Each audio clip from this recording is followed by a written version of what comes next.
Assalamualaikum and hi. My name is Muhammad FIRDAUS bin MUJEEBUR RAHMAN and I am from 5 Bestari. In this video, I am going to talk about aerofoil, Bernoulli's principle. All this time, you may have wondered about how an airplane is able to launch into the sky and keep floating. There are 4 forces acting on an airplane, and they are thrust, drag, lift, and weight. Out of all of these forces, lift enables an airplane to fly into the sky. When lift is greater than the weight of the plane is able to rise. If lift isn't sufficient, the plane will fall. So how can lift be produced? The answer to this question is aerofoil-shaped wings that follows Bernoulli's principle.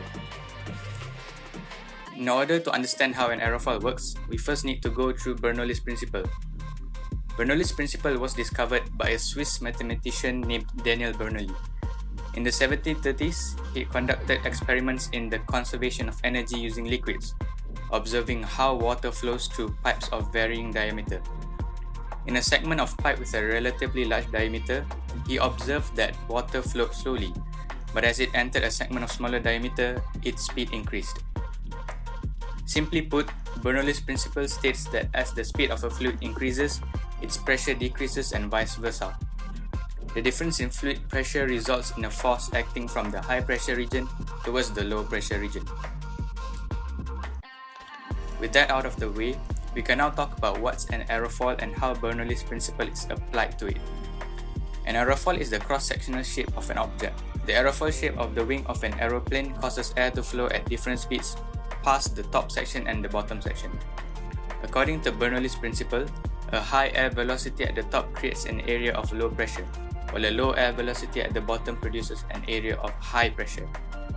This difference in pressure produces a lift force acting upwards on the airplane. Let's take a closer look here.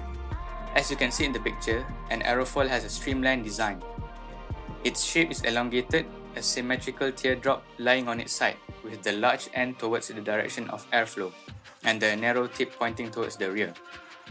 As I have mentioned earlier, lower moving currents beneath the airfoil exert greater pressure than the faster currents above it, giving lift to the aircraft. A thing to keep in mind is that the airplane has to be moving at speeds sufficient to gain momentum in order for it to leap from the ground into the air. So what influences the amount of lift? First, the angle of attack. The angle of attack is the angle at which the wing meets the airflow. There is a limit to how large the angle of attack may be.